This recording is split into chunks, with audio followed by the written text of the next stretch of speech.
निर्गमन के पुस्तक 25वीं अध्याय को ध्यान करें। इस अध्याय में 40 वचन लिखा गया है। 25वीं अध्याय को शुरू करने से पहले कुछ प्रामुख्य बातें आपको बताना है। निर्गमन के पुस्तक 25वीं अध्याय से लेकर 40वीं अध्याय आखिरी अध्याय तक भी यहोवा परमेश्वर ने इस्राएली प्रजा के बीच में वो निवास करने के लिए उनके लिए एक निवास स्थान के लिए एक तंबू मिलाप वाली तंबू बनाने के लिए सोचे हैं। खुदा ने मूसा से परमेश्वर बात करते हुए, मैं जनता के बीच में यानी प्रजा के बीच में निवास करना चाह रहा हूँ। मुझे एक स्थल पवित्र स्थान नियुक्त करो। मैं उन लोगों के बीच में निवास करने के लिए एक पवित्र स्थान नियुक्त कर। जो कुछ मैं तुझे दिखाता हूँ निवास स्थान और उसके सब सामान का नमूना, उसी के अनुसार तुम लोग उसे बनाना है कहकर आज्ञा दिए हैं। 25वीं अध्याय से लेकर हमको ये जो मिलाप वाली तंबू को बनाना, उसकी नमूना को पाना है। उसी नमूना के अनुसार मूसा की आज्ञा के अनुसार बसलेल और उसके साथ ओहोलियाब और उसके साथ झुंड सब तंबू को बनवा कर खड़ा कर दिए थे। मूसा ने देखकर उसको बनाने के वजह से उनको आशीषित किया था। ये जो तंबू बहुत प्रामुख्य रूप में बहुत खास विषय के बारे में बता रहे हैं। वो ये है कि यीशु मसीह के बारे में, वो हम लोगों को देने के उद्धार के बारे में संपूर्ण स्पष्टीकरण ये तंबू के वजह से हम लोगों को पता चलती है। कुलसियों के पत्री में प्रभु यीशु मसीह के जरिया परमेश्वर संपूर्ण रीति में उनके अंदर निवास किए कहकर पौलुस ने लिखे थे। यूहन्ना ने परमेश्वर वचन देहधारी होकर अनुग्रह और सच्चाई से परिपूर्ण होकर हमारे बीच में डेरा किया कहकर लिखा था।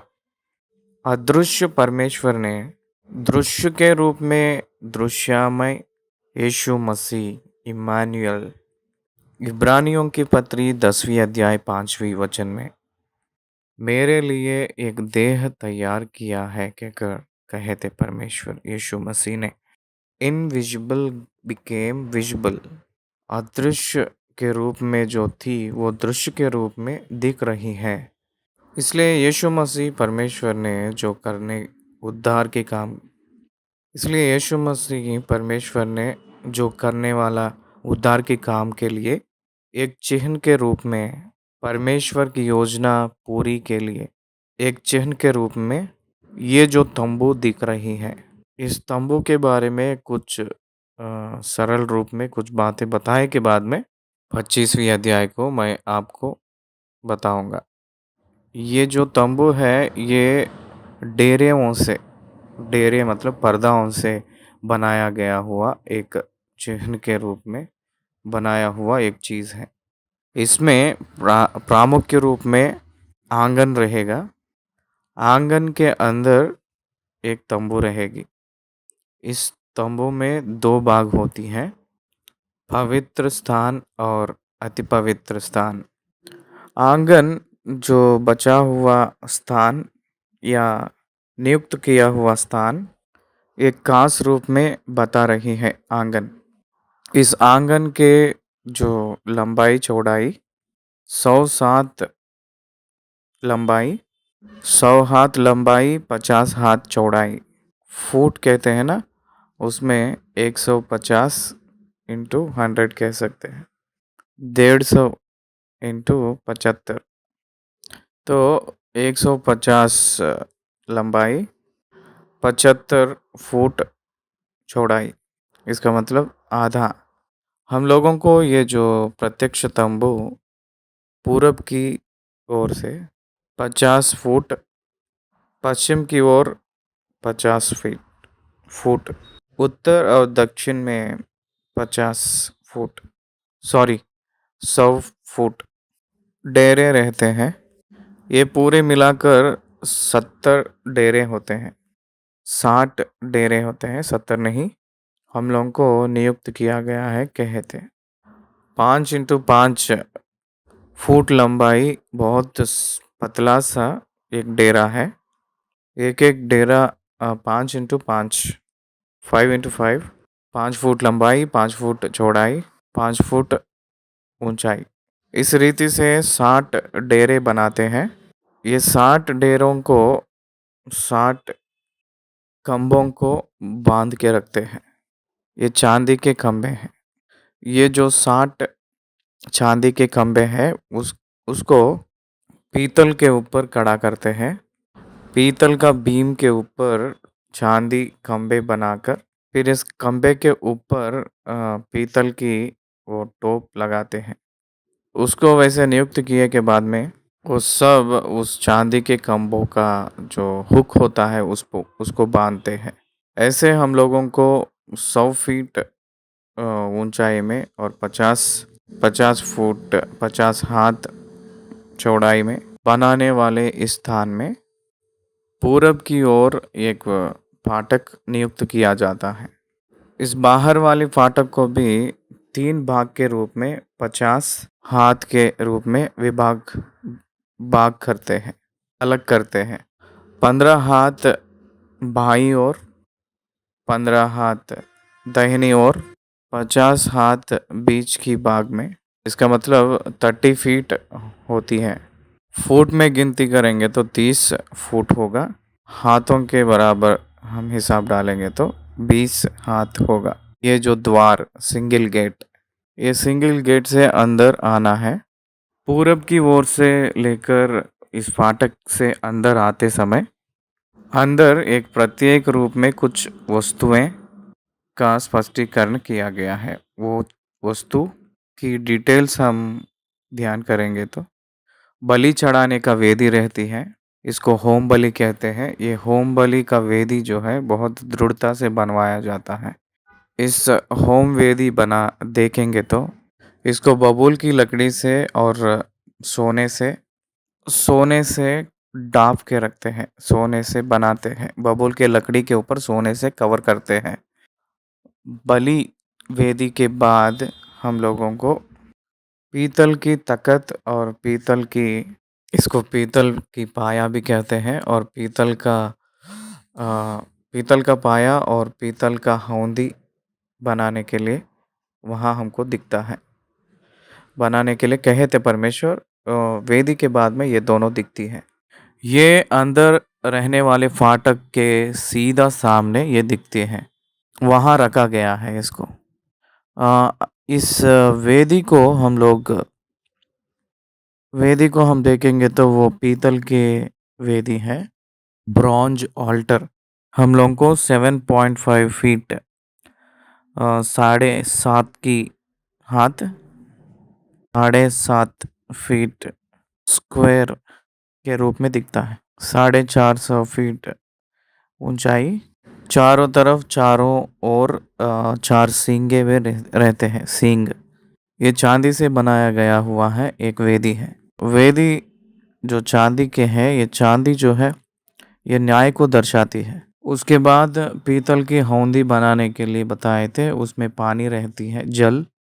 तो ये पीतल का एक तख्त यानी पाया कह सकते हैं ना, पाए चार पाए कहते हैं वैसे ही, उसके ऊपर ये जो पीतल का हौदी लगा जाता है। ये दोनों आंगन में रखने वाले वस्तु हैं। उसके बाद तंबू का द्वार, तंबू के द्वार से अंदर आएंगे तो पवित्र स्थान रहती है। इस पवित्र स्थान में जो रहने वाली वस्तुओं को हम देखेंगे तो दीप वृक्ष, धूप का वेदी, मेज, ये तीन उसमें रहता है। दीप वृक्ष ये की लकड़ी से 6 सींग जैसे इस तरफ 3 उस तरफ 3 दिखती है और बीच में का जो ब्रांच डाली को भी लेकर 7 दिखती है। 7 दीप लगाने के लिए वो लायक है।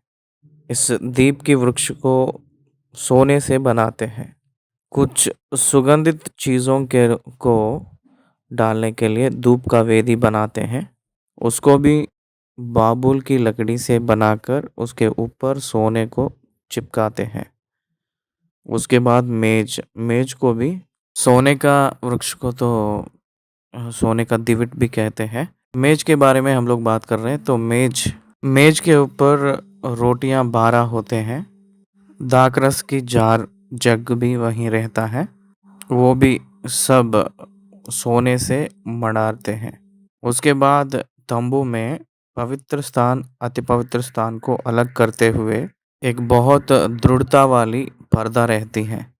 उस पर्दा में से एक रास्ता, क्षमा कीजिए, उस पर्दा में से एक रास्ता नियुक्त करते हैं। उस पर्दा में से जाना है तो उसमें से जाने के लिए साल में एक बार प्रधान याजक ने इंसानों के लिए, मनुष्य के लिए, पाप के लिए, मनुष्यों की पाप के लिए और याजक की पाप के लिए जानवरों की लहू लेकर उसके अंदर जाकर अति पवित्र में छिड़कता है। उसको भी सिर्फ साल में एक ही बार, एक ही दिन नियुक्त करके किया जाने वाला है। अंदर गए के बाद में अंदर क्या रहता है, इसका मतलब यह है कि अति पवित्र स्थान में क्या रहेगा। वहाँ संदूक रहती है। संदूक एक बाबुल की पेड़ से बनवाया जाता है, लकड़ी से। उस लकड़ी के ऊपर भी सोने से मढ़वाकर बनवाते हैं संदूक को। इस संदूक के अंदर रहने वाले चीज़ों को देखेंगे। हारून की लकड़ी, हारून की लकड़ी, उसके बाद मन्ना की एक सोने का कटोरा, परमेश्वर मूसा को दिया गया हुआ 10 आज्ञाओं के पत्रों की पटियाएं रखा गया है। ये 3 चीज़ें संदूक के अंदर रखा गया है।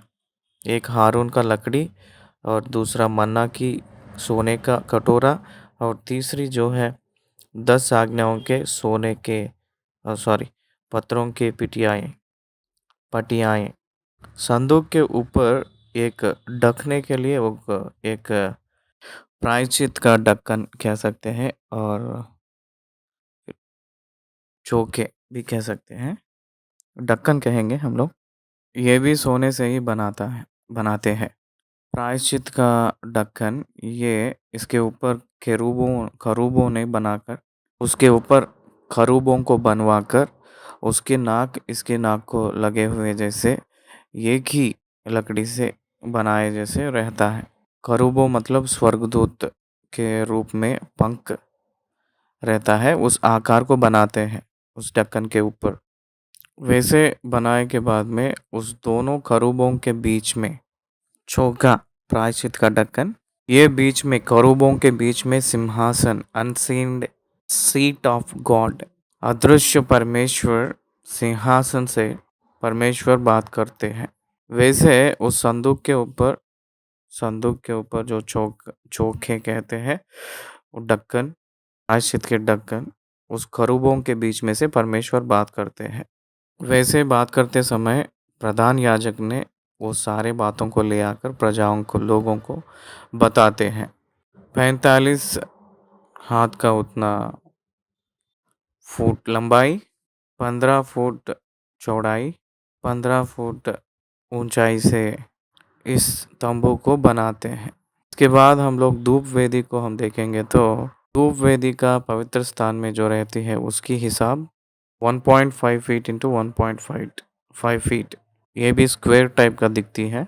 150 फुट लंबाई, 150 फुट चौड़ाई और 300 फुट ऊंचाई, ये धूप वेदी रहती है।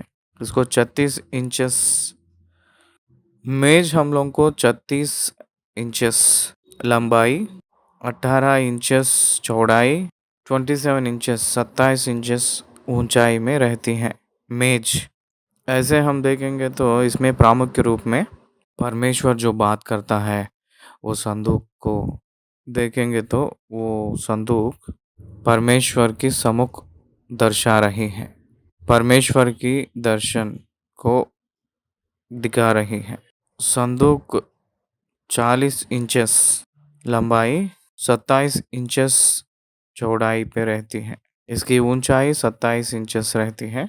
इसके इसके ऊपर जो ढक्कन कह रहे थे चौके, 45 इंचेस लंबाई, 27 इंचेस चौड़ाई पे रहती है। ऐसे बनाया गया है। ऐसे जो बनाया गया है, ये सारी तंबू क्या हमको बता रही है, क्या हमको समझा रहे हैं, ये उद्धार का एक संकल्प समझा रही है।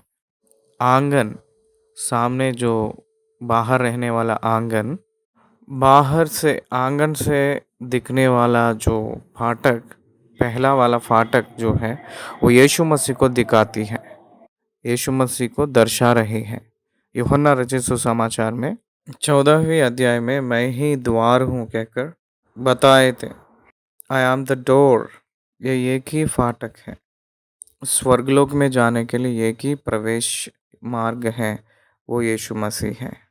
इसलिए ओनली वन डोर, इसलिए ये जो द्वार है, ये यीशु मसीह को दर्शा रही है।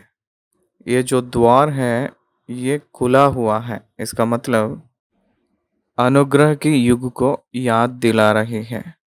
ये द्वार अगर बंद हो जाएगा तो कोई भी अंदर नहीं जा सकते हैं। इसका मतलब अनुग्रह की युग खत्म हुए के बाद में कोई भी अंदर प्रवेश नहीं करते हैं कहकर ये द्वार बता रही है। उसके बाद ये 60 पर्दे हैं ना, एक एक 5 फुट लंबाई, चौड़ाई और ऊंचाई, ये पूरे जो पर्दे हैं वो विश्वासियों को दर्शा रही है। इन सबों को मिलाएंगे तभी तो तंबू बनेगा। यीशु मसीह शारीरिक का एक कलीसिया के रूप में आउटर कोर्ट में जो पर्दे हैं, एक यादगार के लिए बता रहे हैं। इसमें इस्तेमाल किए हुए जो पीतल को देखेंगे तो वो न्याय को दर्शा रही है। चांदी छुटकारा को दर्शा रही है। न्याय और छुटकारा दोनों क्रूस को दर्शा रही है। इसमें इस्तेमाल किए हुए सा बहुत पतला सा धागा मसीह के पवित्रताई को दर्शा रही है। नील, बैंगनी और लाल रंग के कपड़ा से ही सूक्ष्म सनी का कपड़ा से ही ये जो पर्दे को बनाए हैं। सफ़ेद धार्मिकता को, पवित्रताई को और स्वच्छ को एक चिन्ह के रूप में है। पर्पल उनकी रॉयल्टी को दिखा रहे हैं और लाल उनकी लहू को और उनकी सफरिंग, दुख को। नील आकाश को, मतलब स्वर्गलोक को इनके रूप में। ऐसे रंगों को ये सारे पर्दों को बनाते थे। अंदर आए के बाद में दिखने वाले चीज़ बलि का वेदी। बलि का वेदी, without offering there is no entrance. बलि ना देकर कोई भी परमेश्वर के सम्मुख नहीं जा पाएंगे। लहू को त्याग करना पड़ेगा। उस पहले फाटक के सामने एक व्यक्ति जो हाथ में लाता है पशु की लहू को, जो पशु के सर पे हाथ रखे के बाद ट्रांसफर ऑफ सिन, पाप उस व्यक्ति का पाप पूरा उस जानवर के अंदर जाती है, ट्रांसफर होती है। उनके बदले उनकी संधि दिया जा रहा है उस जानवर को, बलि। लहू इसको उसके बदले दिया जा रहा है कहकर लेकर आएंगे। उस जानवर को याजक ने अंदर लेकर आएगा और उसको काट कर उस बलि वेदी के ऊपर उसको जलाते हैं। उसको पाप की प्रायश्चित का बलि को याद दिलाती है। उसके बाद जो पीतल की हौंदी, शुद्धिकरण, उसमें याजक अपने हाथ पैर धो लेते हैं। शुद्ध ना करने से कोई भी परमेश्वर के सम्मुख नहीं जा सकते, इसलिए शुद्धिकरण बहुत जरूरी है। हृदय को शुद्ध करना है, ये उसको दर्शा रही है। उसके बाद उस तंबू के अंदर प्रवेश किए के बाद, उस द्वार के जरिए अंदर प्रवेश किए के बाद में वहाँ एक दिविट रहता है, सोने का दिविट, दीप वृक्ष भी कहते हैं इसको। ये परमेश्वर यीशु मसीह ने कहे थे कि मैं इस दुनिया को एक द्वीप के समान हूँ कहकर, मैं जगत की ज्योति हूँ कहकर कहे थे। वो ही उजाला है। ये पवित्र स्थान के अंदर एक स्रोत ये है कि ये जो उजाला, तो वो ही हम लोगों को उजाला है कहकर, सूरज हम लोगों को रोशनी है। जैसे प्रकाशित वाक्य बताते हैं, सूरज नहीं रहता है कहकर प्रकाशित वाक्य में जैसे बताया गया था, ये स्पष्ट रूप में दर्शा रही है यीशु मसीह को। और उसके बाद मेज, मेज के ऊपर जो रोटी रखा जाता है, उस रोटी भी यीशु मसीह को दर्शा रही है। सुगंध के चीज़ें जो भी हैं वो परमेश्वर की स्वभाव को दिखा रही है। संदूक यीशु मसीह को दर्शा रही है। शरीर में दैविक स्वरूप निवास किया है कहकर संदूक बता रही है। क्रिस्त यीशु मसीह शारीरिक रूप में जब आए हैं तो वो सर्व शक्तिमान परमेश्वर होकर शारीरिक रूप में आए हैं, इसलिए 100% वो शारीरिक रूप में है, 100% दैविक स्वरूप है। ये दोनों की अंतर दिखाने के लिए बाबुल का लकड़ी मानवता का शरीर को सोना दैविक स्वभाव को दर्शा रही है। ऐसे इस संदूक बनाया गया है। संदूक में से परमेश्वर बात करते हैं। यीशु मसीह के जरिया ही परमेश्वर बात करेगा कहकर अंत के दिनों में लिखा गया है। इब्रानियों के पुस्तक पहली अध्याय का पहली वचन में लिखा गया है। मूसा जो लाया था, जो 2 पत्थर की पिटियाएं, उसको भी हम लोग देखेंगे तो यीशु मसीह को ही दर्शा रहे हैं। वचन वो ही है। स्वर्गलोक से उतरने वाली मन्ना भी मैं ही हूँ कहकर कहे थे। मैं ही जीवन की रोटी कहे थे। उस मिलाप वाली तंबू में, अति पवित्र स्थान में, संदूक में रखा गया हुआ, सोने का कटोरे में रखा गया हुआ मन्ना खराब ना होकर बहुत साल तक रहा था। 100 साल तक रहा था। वो भी यीशु मसीह को ही दर्शा रही है मन्ना। हारून का उगा हुआ लकड़ी यीशु मसीह का निरंतर याजक को दर्शा रही है। चौके प्रायश्चित का ढक्कन और उसके बीच में रहने वाला करूबों के बीच में रहने वाला सिंहासन वो परमेश्वर की सिंहासन है, उसमें से परमेश्वर बात करते हैं। ऐसे हम लोगों को मिलाप वाली तंबू का स्पष्टीकरण दिख रहा है, मिल रही है।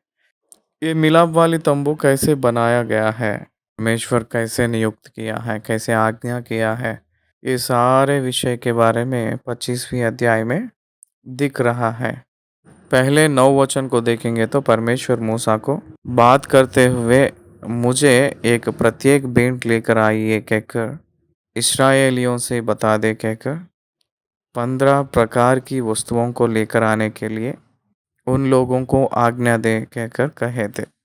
मैं उन लोगों के बीच में निवास करने के लिए मुझे एक स्थान नियुक्त कर अति पवित्र स्थान कहकर ये जो मैं आपको दिखाता हूँ उसी के अनुसार रहना है। जो मैं तुझे दिखाता हूँ उसी के अनुसार उसी नमूना में रहना है। जो कुछ मैं तुझे दिखाता हूँ अर्थात निवास स्थान और उसके सब सामान का नमूना उसी के अनुसार तुम लोग उसे बनाना है कहकर बहुत संभाल के बनाना है कहकर कहे थे।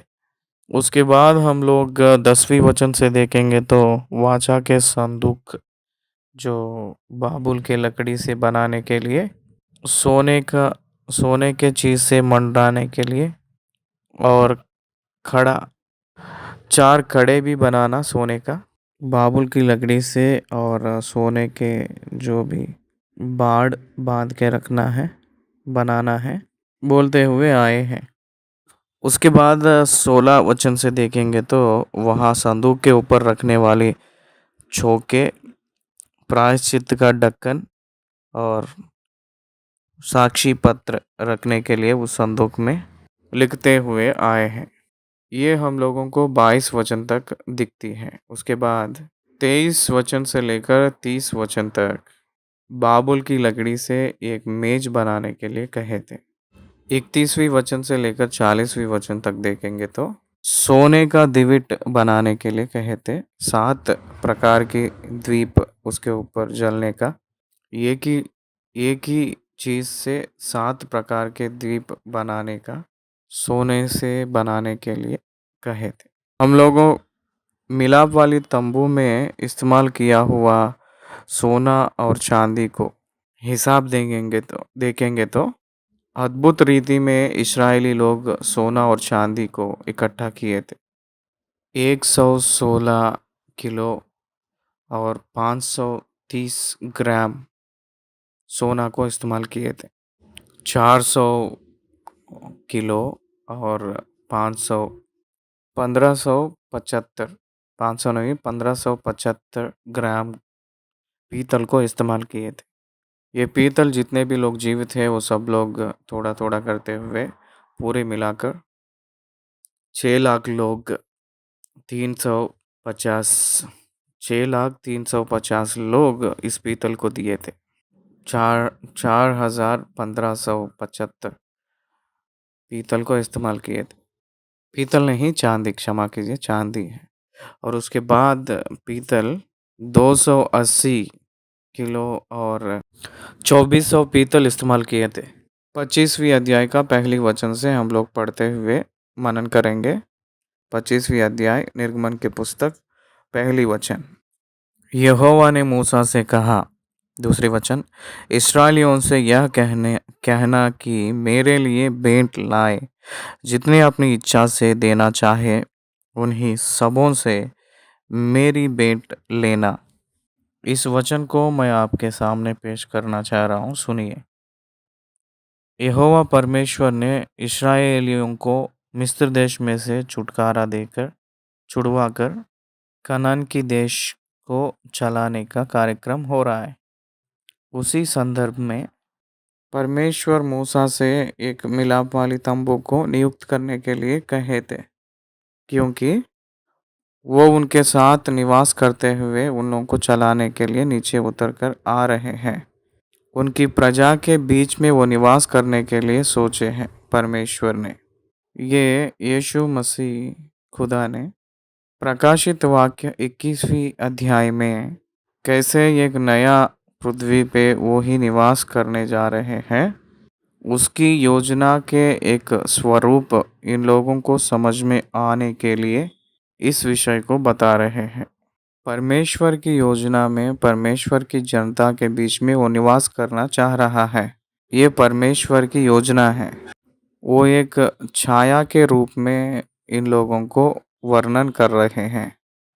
जो परमेश्वर की योजना में परमेश्वर के योजना के अनुसार अंत में परमेश्वर के प्रजा के बीच में निवास स्थान रहकर सारे युग युग तक निवास करना चाह रहा है, करने जा रहा है, उसको इन लोगों को सरल स्पष्ट रूप में समझाने के लिए एक नमूना के रूप में एक मिलाप वाली तंबू उन लोगों को दिया गया था। हम लोगों को इब्रानी के पत्री में 9वीं अध्याय में 10वीं आयत में ऐसे लिखा गया है। 9वीं अध्याय इब्रानियों के पुस्तक 10वीं अध्याय में ऐसे लिखा गया है कि क्योंकि वे केवल खाने पीने को वस्तुओं और भांति भांति की स्नान विधि के आधार पर शारीरिक नियम है जो सुधार के समय तक के लिए नियुक्त किए गए हैं। कब तक ये रीति रिवाज हैं? जब तक सुधारे समय तक। यीशु मसीह के प्रत्यक्ष रूप में आने का पहली आगमन, उनकी उद्धार अनुग्रह करना, उनकी दूसरी आगमन और नूतन नया पृथ्वी में विश्वासियों को लेकर जाने का, वो जब तक खत्म नहीं होगा, ये जो फिजिकल ऑर्डर पूरा छाया के रूप में दिया गया है। उसके बाद परमेश्वर उनके बीच में निवास करने के लिए कहे थे। अगर आप ध्यान देंगे तो मिलाप वाली तंबू 4 दिशाओं में पूर्व पश्चिम उत्तर दक्षिण चारों दिशाओं में इजरायलियों के 12 गोत्र निवास करना है। आप लोगों को ये बातें बताऊंगा, ध्यान से सुनिए।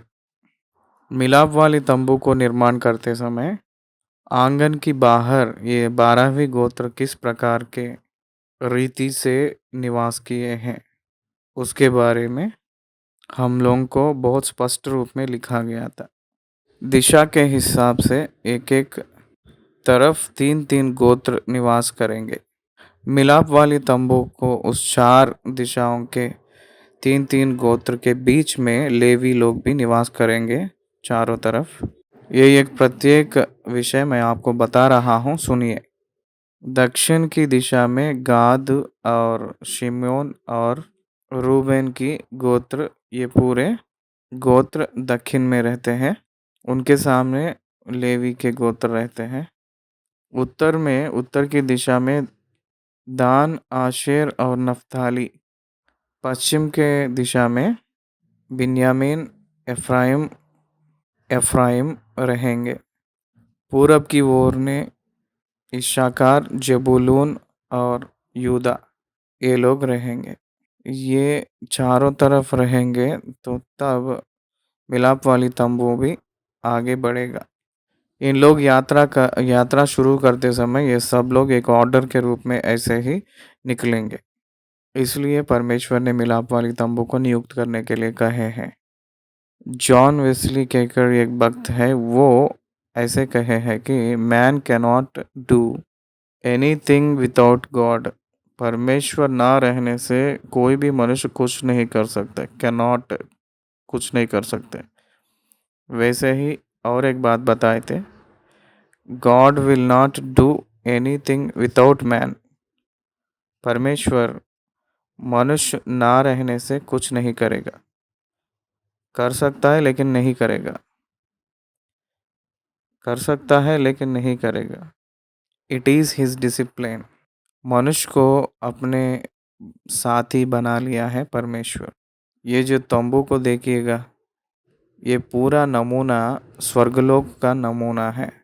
This plan belongs to the kingdom of the God and heaven. स्वर्गलोक की संबंधित ये नमूना भौतिक रूप में एक नमूना के जैसा भौतिक वस्तुओं से परमेश्वर नियुक्त करने का योजना परमेश्वर का है।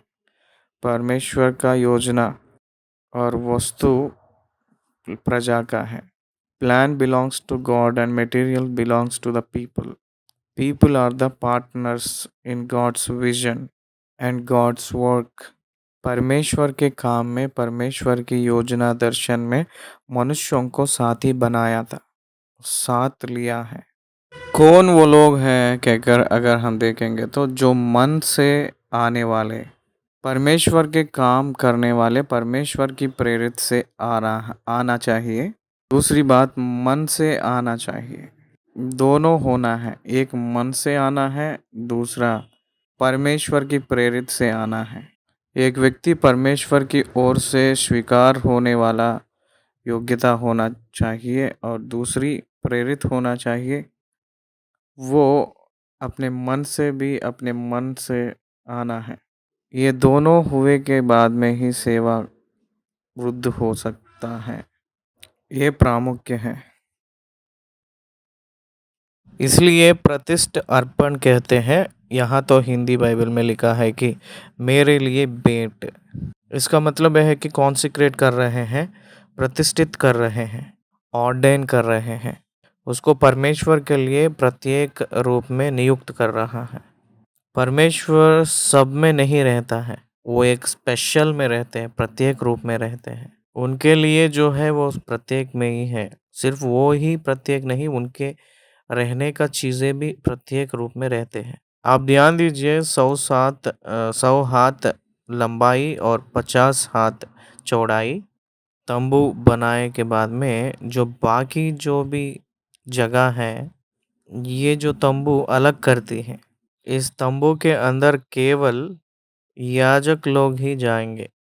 आउटर कोर्ट में लेवियों ने अंदर जाते हैं और काम करते हैं। तंबू में पवित्र स्थान में तो याजक लोग ही जाएंगे। अति पवित्र स्थान में तो प्रधान याजक ही जाएगा। लेवियों को छोड़कर और कोई भी उस मिलाप वाली तंबू में प्रवेश नहीं करेंगे।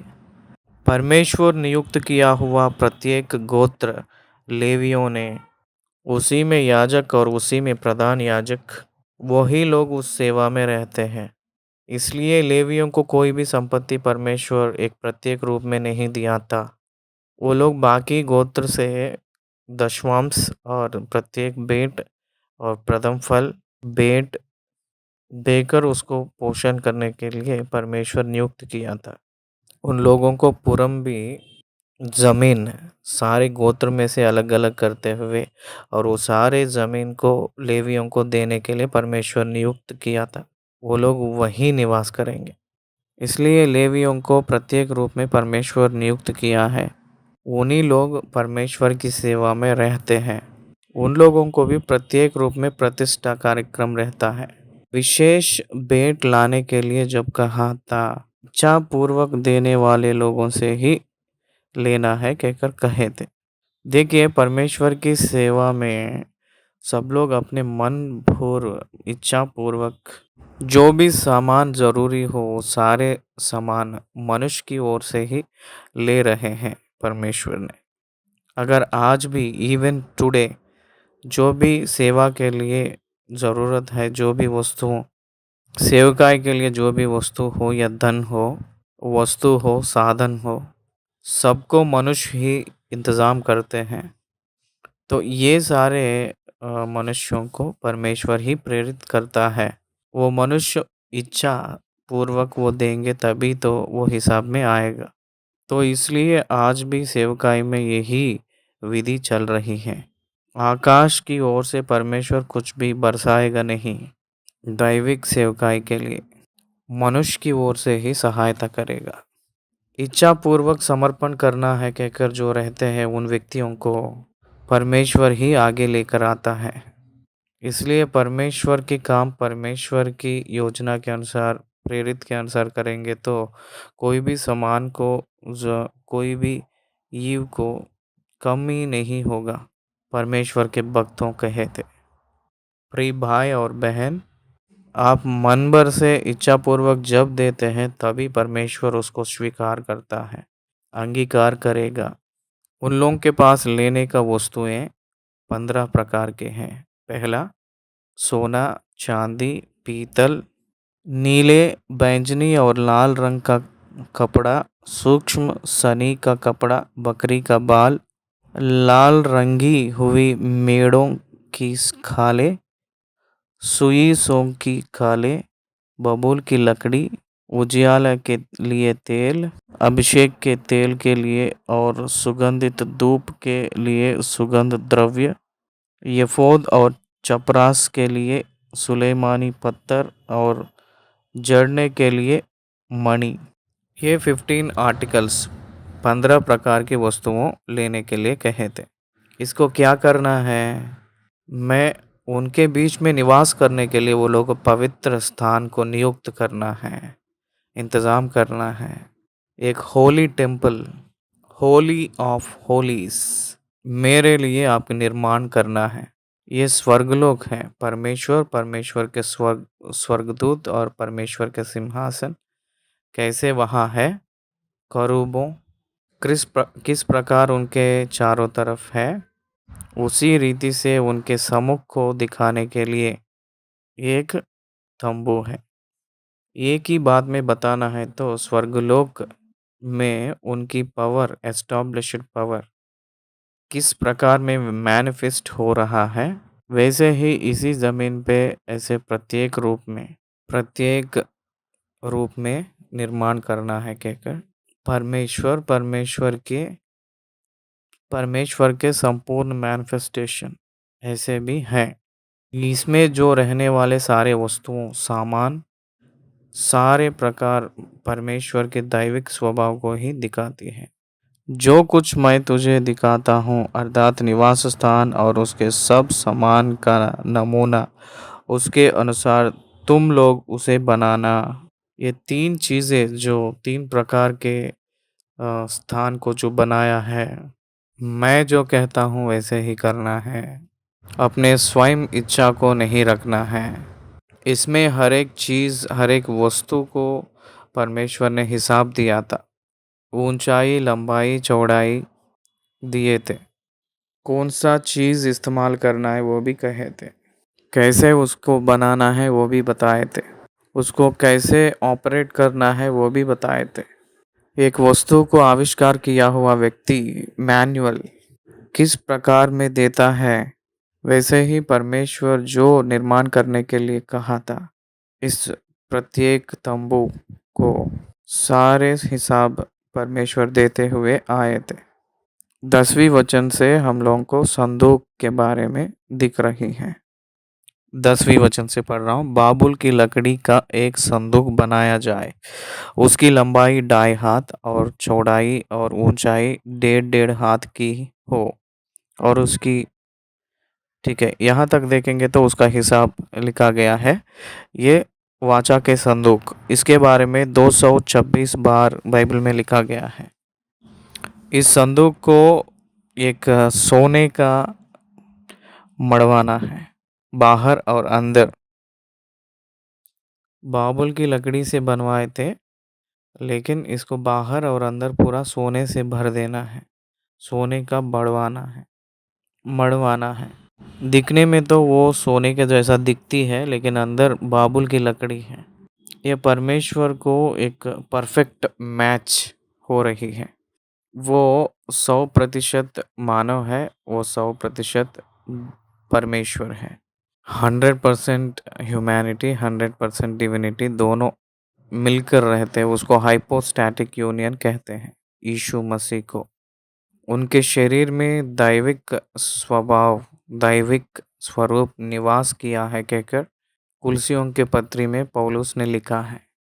उसको भीतर और बाहर, अंदर और बाहर पूरा सोने से मड़वाने के बाद उसको बाड़ा बनवाना है, दीवार के टाइप का छोटा सा बनवाना है। उसको 4 खड़े बनाकर एक तरफ 2, दूसरी तरफ 2 रखकर, 12वीं वचन से पढ़ रहा हूँ, और सोने के 4 कड़े डलवा कर उसके चारों पाए पर और एक और 2 कड़े और दूसरे और भी 2 कड़े लगवाना। फिर बाबुल के लकड़ी के डंडे बनवाना और उन्हें भी सोने से मड़वाना। वो बाबुल की लकड़ी को भी सोने से मड़वाकर उस खड़े के अंदर डालकर उसको उठाने के लिए, उसको कोई भी छूना नहीं, उसको उठा लेना है उस लकड़ियों से। लकड़ियों को नियुक्त करने के लिए कहे थे। 14वीं वचन, और डंडों को संदूक के दोनों ओर और खड्डों में डालना, जिससे उनके बल संदूक उठाए जाए। वे डंडे संदूक के खड़ों में लगे रहें और उससे अलग ना किए जाए। 3 प्रकार की चीज़ें उसमें रखने के लिए कहे थे। उसमें एक साक्षी पत्र, साक्षी पत्र मतलब 2 पत्थर के पिटियाएँ, तख्तियाँ भी कहते हैं इसको। 10 आज्ञाएं जो लिखा गया है पत्थरों पत्थरों के ऊपर।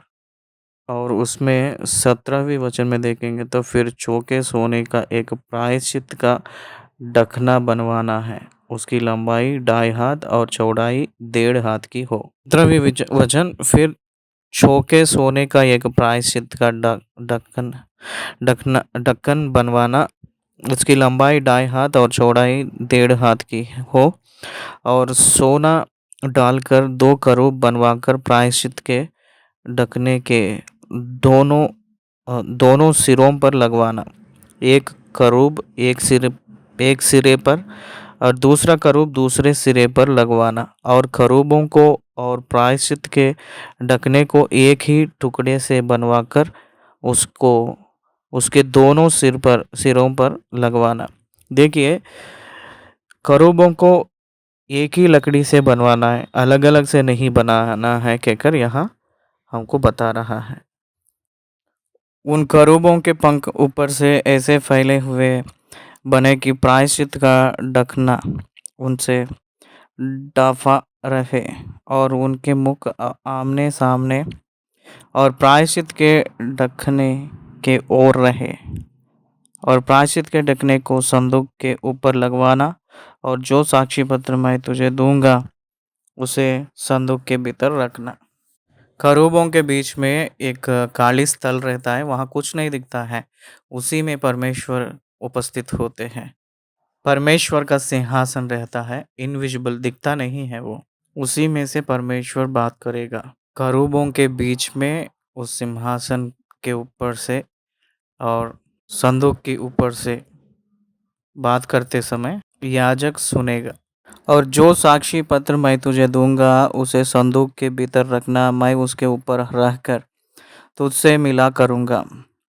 और इस्राएलियों के लिए जितनी आज्ञाएं मुझको तुझे देनी होगी उन सबों के विषय में प्रायश्चित के ढकने के ऊपर से और उन खरूबों के बीच में से जो साक्षी पत्र के संदूक पर होंगे तुझसे वार्तालाप किया करूँगा। इसलिए यीशु मसीह के द्वारा परमेश्वर बात करेगा कहकर इब्रानियों के पुस्तक पहली का पहली अंत के दिनों में ये पूरा हुआ, ये यहाँ दिख रही है। 23 वचन से लेकर 30 वचन तक बाबुल की लकड़ी से पवित्र मेज एक बनाने के लिए कहे हैं, उसके बारे में पढ़ रहा हूँ, ध्यान दीजिए। उस बाबुल के लकड़ी के ऊपर सोने का मंडवाना है। 23वीं वचन, फिर बाबुल की लकड़ी की एक मेज बनवाना, उसकी लंबाई 2 हाथ, चौड़ाई 1 हाथ और ऊंचाई 1.5 हाथ की हो। उसे चौके सोने से मड़वाना और उसके चारों ओर सोने की एक बाड़ बनवाना और उसके चारों ओर 4 अंगुल चौड़ी एक पटरी बनवाना और इस पटरी के चारों ओर सोने की एक बाड़ बनवाना और सोने के 4 खड़े बनवाकर मेज के उन चारों कोनों में लगवाना जो उसके चारों ओर पाइयों में होंगे। कड़े का मतलब यह है कि रिंग्स कहते हैं। 27वीं वचन, वे कड़े पटरी के पास ही हो और डंडों के घरों का काम दे कि मेज उन्हीं के बल उठाई जाए। उस मेज को उठाने के लिए चारों तरफ रिंग्स लगवाकर और उसमें डंडे डालकर उसको उठाना है, इसलिए ये कहे थे। उस डंडे के ऊपर भी पूरा सोने से भर देना है। और उसके परात और धूपदान और चमचे और उंडेलने के कटोरे सब चौके सोने के बनवाना और मेज पर मेरे आगे बेंट की रोटियां नित्य रखा करना। नित्य याजक लोग खाने के लिए मंदिर में रोटियां रहना चाहिए। इसका पूरा मेंटेनेंस पूरा दशवांश के ओर से मिलती थी। मेरे मंदिर में आहार पदार्थ ले रहने के लिए दशवांश लेकर आओ कहकर कहे थे परमेश्वर ने। याजक लोग खाने के लिए, उनके परिवार खाने के लिए परमेश्वर दशवांश के वजह से उन लोगों को पोषण करता था, कर रहा भी है। उसी हिस्से में हमेशा 12 रोटियां वहाँ नित्य रहने के लिए, ये 12 रोटियां 12 गोत्र के हिस्से में एक चिन्ह के रूप में वो 12 रोटियां उस मेज पे रखना है। उसके बाद 31वीं वचन से लेकर 40 वचन तक देखेंगे तो सोने का दिवट। 31वीं वचन, फिर चौके सोने की एक दिवट बनवाना, सोना डलवाकर वह दिवट पाए और डंडी सहित बनाए जाए। उसकी पुष्पकोश, गांठ और फूल सब एक ही टुकड़े के बने को दाहिना तरफ 3 और बायां तरफ 3 पूरा 6 दीप रखने के लिए लायक जैसे उसको बनवाना है। और उसके किनारे से 4 डालियां निकले, 3 डालियां तो दिवट के एक और 3 डालियां उसके दूसरी ओर से निकली हुई हो। एक एक डाली में बादाम के फूल के समान 3-3 पुष्पकोश, एक एक गांठ और एक एक फूल हो। दिवट से निकली हुई चाहों डालियां का यही आकार या रूप हो। आलमंड कहते हैं बादाम को। बादाम के शेप के जैसा वो रहने के लिए बनवाने के लिए कहे थे। एक ही डाली पे ऐसे बनवाकर बनाना है। 34, और दिवट की डंडी में बादाम के फूल के समान 4 पुष्पकोश अपनी अपनी गांठ और फूल समेत हो। और दिवट से निकली हुई चाहों डालियों में से 2-2 डालियां के नीचे एक एक गांठ हो। वे दिवट समेत एक ही टुकड़े के बने हुए हो। उनकी गांठें और डालियां सब दिवट समेत एक ही टुकड़े की हो। चौका सोना डलवाकर पूरा दिवट एक ही टुकड़े का बनवाना और 7 दीपक बनवाना और दीपक जलाए जाए कि वे दिवट के सामने प्रकाश दे। उसको दिया बनाने के लिए जो भी कटोरे हो वो भी सोने से ही बनाना है। उसके गुलदृश और गुलदान सब चौके सोने के हो। वह सब इन समस्त सामान समेत किवकार बरछोखे सोने का बने। और सावधान रहकर इन सब वस्तुओं को उस नमूने के समान बनवाना जो तुझसे पर्वत पर दिखाया गया है। चौके सोने 49 पाउंड्स इस्तेमाल करना है सोना। इस चीज़ को, किस सामान को कितना सोना यूज़ करना है, किस सामान को कितना चांदी यूज़ करना है, इस्तेमाल करना है, किस वस्तु को कौन सी रूप, कौन सी आकार देना है, शेप बनाना है, कौन सी वस्तु कौन सी मॉडल में बनाना है, कैसे एक एक आर्ट को करना है, ये पूरा परमेश्वर ने वर्णन किया था, एक्सप्लेन किया था। God is so specific in explaining the things which has to done. किसको बनाना है वो सारे विषयों के लिए, सारे वस्तुओं के लिए अच्छा सुंदर सा वर्णन करते हुए आया है। परमेश्वर कम्युनिकेशन में मशहूर है। कहीं भी कंफ्यूजन हुए सो जैसा छोड़ेगा नहीं। आपकी सेवा में या आपके व्यक्तिगत जीवन में परमेश्वर आपके नियम और कानून बहुत स्पष्ट रूप में वैसे ही बताएगा। आपके जीवन में कोई भी कंफ्यूजन ना रहकर पूरा क्लैरिफिकेशन के हिसाब से स्पष्टीकरण मिलेगा। आपके जीवन में क्या करना है, कैसे जीना है, कैसे काम करना है, सारे स्पष्टीकरण इस वचन में मिलेगा। सारी समाचार इस वचनों में मिलती है। 40 वचन में कह रहे हैं कि सावधान रहना, वाचा की संदूक और पवित्र मेज, सोने का दिवट। संदूक अति पवित्र स्थान में है। मेज और दिवट ये दोनों पवित्र स्थान में रहे। उत्तर दिशा में एक और दक्षिण दक्षिण दिशा में एक।